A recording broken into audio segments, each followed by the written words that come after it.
What up, friends? I'm James, your host, and welcome to the Music Lounge, where I discuss and talk about everything that I listen to in a given month here in 2026.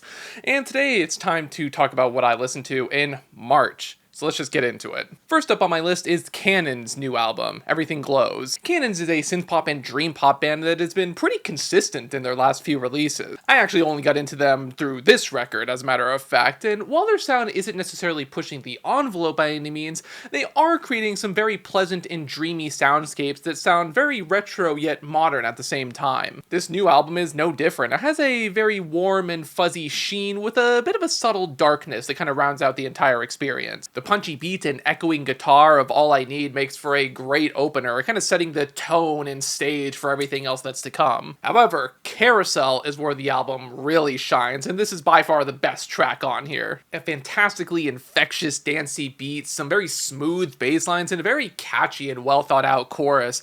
All of this just creates just a great combination of elements and influences that I think really show what the band is really about. It's a very memorable experience, and I kind of wish a lot more of the songs on here kind of played into that sort of strength. Again, the catchiness and instrumental layers on here are really something else. These Nights, however, does come fairly close in matching this vibe, albeit in a bit more of a chill way. I love the addition of the strings to give this track a more elegant touch, and this elegance is actually a pretty cool combination when we get the more impactful drums and the prominent bass that come in here as well. They actually really capture the spirit of the lyrics, talking about how you're trying to feign and project confidence even though you're actually breaking inside. Light as a Feather is also pretty fun, especially as it gives the guitar a more prominent role here with these sort of twinkling and spacey passages that almost feel like the light at the end of the tunnel. It's actually even filled with these sort of dramatic synth sections that I think really back this vibe up well. However, some sounds on this record don't totally pan out. Songs like Starlight and Shine feel kind of generic, to be honest, and they're not really doing anything that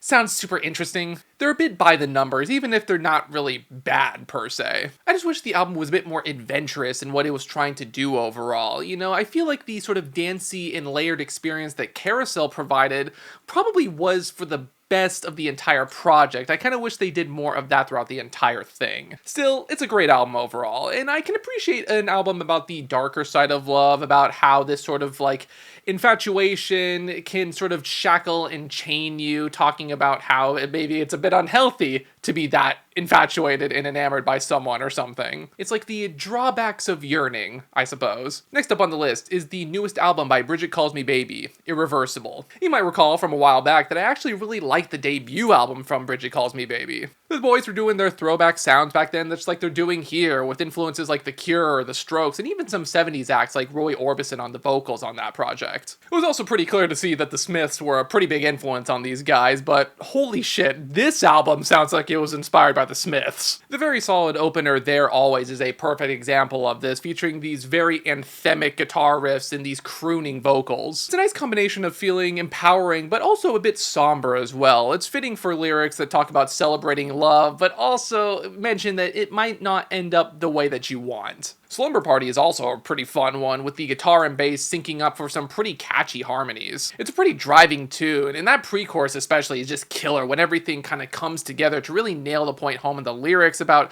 how you really want to see this person. It should be so easy because they're close by, but the relationship's a bit complicated. Truth is Stranger Than Fiction also continue this vibe, albeit through the lens of basically you going back to an ex. Even the song actually seems to find this whole situation in this track humorous, as the tone of the track is much more light and playful, and that sort of like cheeky guitar solo almost feels like it's making fun of itself. I Can Take the Sun Out of the Sky is my last highlight, and probably my favorite song on the project, to be honest. I love how that bouncy bass really takes the lead on this one, and I think it does a really good job at establishing the lyrics too, about projecting this confidence, about thinking you're hot shit, you're really cool, but also them basically just pleading for this person that they're interested to get with them. It's a little desperate, but also has the vibe of you thinking you're cool, which I think is funny. To be honest, there's really not a lot that I can find that's negative about this project.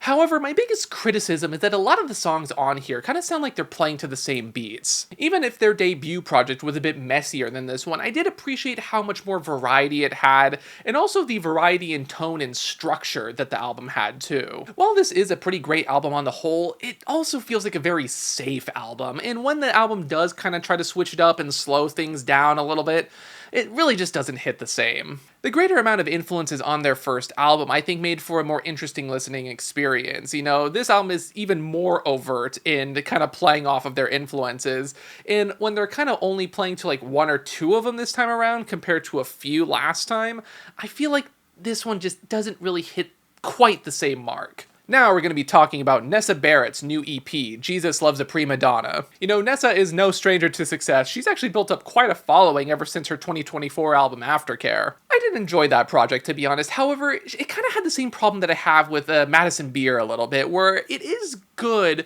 but I feel like she didn't really hit on a sound that's all her own just yet. However, with this new EP, I feel like she's definitely going in the right direction. One thing that's totally apparent from songs like Black-Haired Madonna is how much moodier and grittier and darker this project is compared to her last one. The haunting guitar and suspenseful strings just add to this vibe, and her echoing vocals also establish a really somber and kind of moody atmosphere. It's a very haunting vibe, and I think my favorite part of the track is the sort of I Can Dance For Ya sampled vocals. Like, this is something that I think is her really playing to her strengths, and something that I think would really establish a unique identity for her. This sort of like sampled vocals, these almost like trip hop vibes, I think this is something that she really needs to play with more going forward. It's a bit trip hop inspired, with the sampled vocals and the guitar on these tracks really kind of creating a unique vibe that I think a lot of her other tracks on her previous record didn't have. Buffalo 66 is another great combination of all of these elements, albeit with an acoustic guitar this time instead. The combination of the more robotic sampled vocals and the warm and very human acoustic guitar create a very tragic vibe. It's pretty unique. Till Death Do Us Part is also great, continuing the sort of sleazy aesthetic of the project, albeit with horn samples instead of the sampled vocals. Like, this seriously sounds like it'd play in some spy movie as the protagonist enters like a rundown motel or something. Some parts of the EP, however, aren't as experimental or adventurous as others.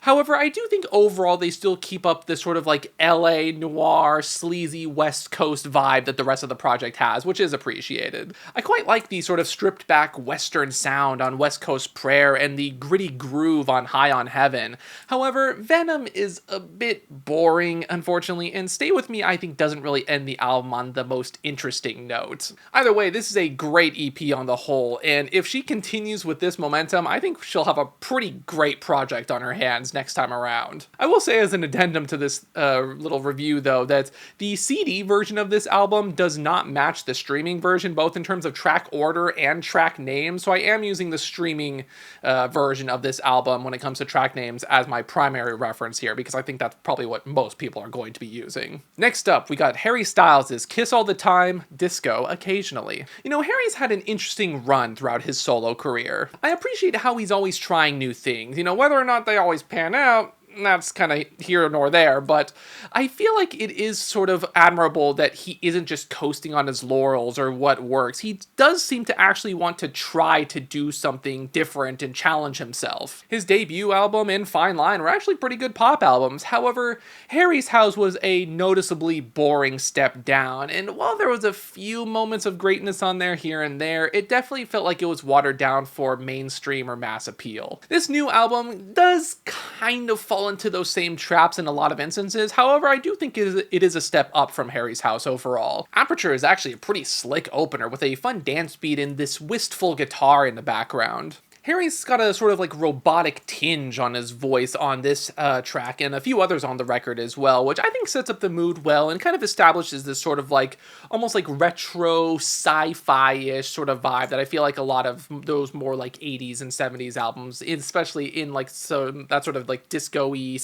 like dance pop scene we're trying to do. Granted, it's not doing it as effectively, but at least the attempt was there. Ready Steady Go is also an example of how bass-driven some of these songs can get, injecting a sort of punch to what is otherwise a very melodic tune. That weird like ukulele is also a pretty quirky touch that I think balances out the punchy bass nicely. It kind of establishes a more delicate and human angle that I think is reflected in the lyrics about wanting to meet up with this person again after having a nice night before. Season 2 Weight Loss is also pretty fun, filling the space with some crisp drums, electronic bass, and a chorus that straight up sounds like Fireflies by Owl City. The lyrical comparison to these radical changes changes that people undergo when they sort of experience fame and become more professional could have been very interesting, but he just doesn't really go there anywhere with it. And I feel like that's kind of a theme of the project, unfortunately. Dance No More is the final highlight on this project for me, with these sort of like smooth, groovy bass lines, these clap beats, and some very distinct vocal samples too. The eclectic vocals and guitar are also pretty interesting, and I think this might be the best song in the album just for kind of how weird it is. It feels like I'm drunk at a house party and I'm like vaguely hearing the people partying outside in the backyard, you know? It's a fun song that has this sort of like after party vibe that I think really establishes the sort of carefree nature of this project and like what the lyrics are trying to convey overall. However, every so often on the album, we get these slower songs like Coming Up Roses and Paint by Numbers, which really just do nothing for me and actually kind of interrupt the pacing of the album. I find this album to be pretty frustrating because there's clearly something pretty interesting buried down deep in here. I don't think the album is bad as a whole, and I'm actually going to go against the grain a little bit. I'm even going to call it good. But I feel like this album is Harry at a crossroads between wanting this mainstream mass appeal, yet also wanting to be a bit more experimental and to do something a bit more interesting. Like, this album is half mauled background music, but also half actually like fun and layered dance pop, because it sure as hell ain't disco. The lyrics have some interesting concepts on the record, but he doesn't really have a lot to say about them, unfortunately, or he's kind of delivering them in a bland, matter-of-fact sort of way. I just wish Harry could have committed to this sound and vibe, kind of like with what Dua Lipa did on Future Nostalgia, or even have taken more influence from the sort of dance pop and synth pop greats like Depeche Mode and Pet Shop Boys to fully sort of extrapolate upon the ideas that he was trying to play with here. He's so close, but it's almost like he's afraid of taking the first step, which is kind of odd for how late in his career that he is. Either way, the next album on the list is James Blake's Trying Times. James Blake's just been upping his game on all fronts on his past few projects, experimenting with features, these sort of new sounds, and also different lyrical topics as well that create more dynamic projects than what he did before. However, sometimes you miss the man just talking about love and life over some introspective and moody production. On that front, this new album definitely delivers. Death of Love is an immediate standout, not only being the best song on the project, but it might actually be one of my favorite James Blake songs, period. The Leonard Cohen sample from You Want It Darker is just as haunting here as it was back then, and the minimal production along with James's spacey vocals just creates a perfect vibe that totally captures the heartbreak that's presented in the lyrics. It's so melancholic, and I feel like I have experienced all of James's melancholy before, but this track kind of takes it to the next level. Funnily enough, I Had a Dream She Took My Hand goes for the complete opposite vibe, being a very lofty and delicate track that captures the sort of bliss of being in love again after not being in love for a long time. The vocal samples here are very warm, and the synth making up the majority of the overall melody, I think really captures the sort of whimsical and blissful feeling of this as well. The title track, Trying Times, is also a great one, with its somber acoustic guitar and James's intimate vocals really conveying the dichotomy of being in love with someone but also feeling like you're unworthy of love yourself because of your imperfections. The first half of this project continues to deliver with Make Something Up, with this sort of like Björk a cappella styled intro before the smooth bass and drums kick in. This creates a very contemplative vibe, which I think is really fitting for the lyrics, talking about wanting there to always be a reason why something happens when sometimes shit just happens. We want there to be a sort of rational cause for something that happens to us, but sometimes things just don't go the way we expect. I also can't praise Didn't Come to Argue enough, from the very nostalgic Winfield Parker sample to James's very beautiful vocals capturing the sort of crooning nature of how life may be tough, but it is more manageable with someone by your side. An uncertain future is definitely a lot more fun when you have someone to share it with. That string section interlude is also just entrancing and a perfect lead up into Monica Martin's part. Rest of Your Life is also a very distinct highlight as well, especially as it's one of the few, if not the only, track on this project that is a bit faster paced, a bit more dancey, which I think is really appreciated. The swirling synth, the vibrant piano, and this almost like vocal jazz delivery on this one, like, it really feels like a turning point for the record. We're kind of approaching the culmination of the project at this point, and I like how this song feels like it's sort of encouraging us to not give in to despair and to actually like get up and do something with our lives. Just a Little Higher is also a fantastic string-driven culmination to the project overall, as James laments that not only do we not have enough love for our partners, but also not enough love for our fellow man, as social media media algorithms and the wealthy elite are trying to drive a wedge between us and create division to distract us from who's actually causing the problems in society. There are some lull moments on the album overall, especially in the second half, but it's by no means bad. Songs like Days Go By, Doesn't Just Happen, or Through the High Wire aren't bad, but it kind of feels like they stay in one place for too long, and they're a bit too minimalistic compared to the rest of the project, I feel. Still, this album is fantastic, and to be honest, might be James's best and most consistent project to date. Next up on the list, we have Underscores' You. Underscores, aka April Grey, proved to be a breakout hit and success in the hyperpop and indie-tronica sphere, and it's pretty easy to see why. Her debut album, Wall Socket, that released back in 2023, was a very different and edgy project for the genre, I think, and it did a great job in combining indie rock, indie-tronica, electropop all together to create something really unique. It had this eccentric darkness that was usually paired with very bright and upbeat instrumentals, which creates a very interesting dichotomy that I really haven't seen in the pop sphere since like Foster the People. Her newest album, You, kinda continues this, albeit takes it in a more mainstream and more EDM infused direction. This isn't necessarily a bad thing though. While the instrumentals overall are a bit less edgy, a bit less unique and layered compared to Wall Socket, I do think this creates a more consistent album overall. Tell Me You Want It is a bouncy and bass-filled pop tune that introduces another mainstay to this album's sound, the manipulated and electronic vocals.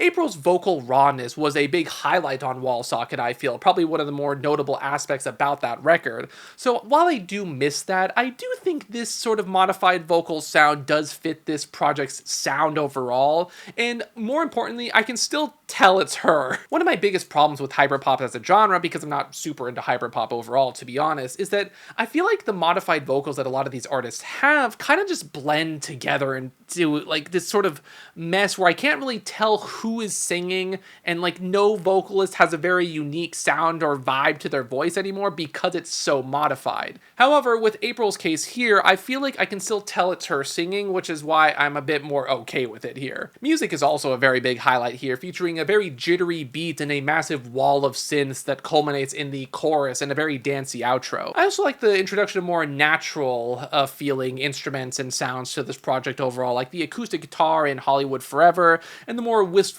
and nostalgic closer, Wish You Well. The best song on this thing, though, is clearly Innuendo. That punchy electro-pop with this gritty beat combined with lyrics that exude both confidence and self-deprecation is just incredible. Especially in that crazy-ass chorus, dude, like, holy shit, this thing's awesome. Some of the slower tracks on the project, like The Peace, Love Field, and Body Feeling, aren't as strong, unfortunately. However, they're still pretty good, and I feel like they actually do pick up the pace near the end in almost all cases, so they do at least end the track on a high note. The lyrics on this album aren't as, I don't want to say personal, but they aren't as narratively driven as the ones that are on Wall Socket, which is a bit disappointing. However, I do still think they are interesting, and I do think they fit the project overall. They actually have a similar feel to Smile by Porter Robinson, I think, in the sense that they're trying to like grasp with fame and remain grounded despite achieving so much success, which I think is interesting, and I do think this actually kind of fits with the more mainstream sound that this project has. All in all, I still think this album is fantastic despite some of its lull moments, and while different, feels pretty on par with Wall Socket overall, I think. Finally, we get to the last album that I listened to in March. Fcukers is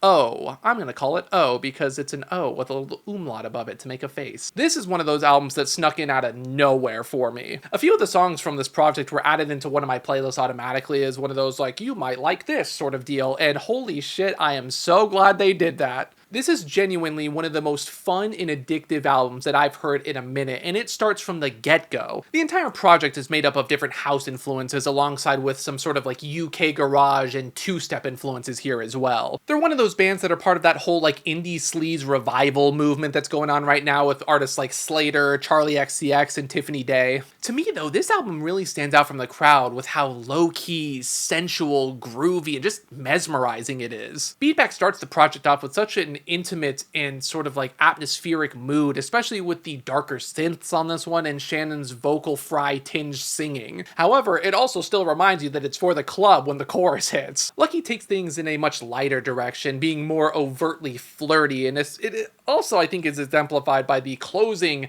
line of Swords with the super fun and catchy, "You don't want to make me sad, make me cry, make me want to die, only want to be my man, hold my hand, take me for a ride." We also have other fun songs like "If You Want to Party and Like It Like That" that take things in a much more EDM infused electro house direction that I think is a very welcome pace breaker to the project overall, and just showcases how much variety is actually on this project despite it being very consistent too. Like I said before though, while the production may be fantastic, Shannon's vocals are also great, especially on the more fun, bubbly, and bouncy bass-filled tunes like "Shake It Up." There's such a fun and flirty playfulness to them mixed with this sort of like suave and nonchalant vibe that just makes for a great combination. It just rounds out the package really nicely, to be honest. Getaway has this slick, more organic dance sound to it that sounds like something that Confidence Man would put out.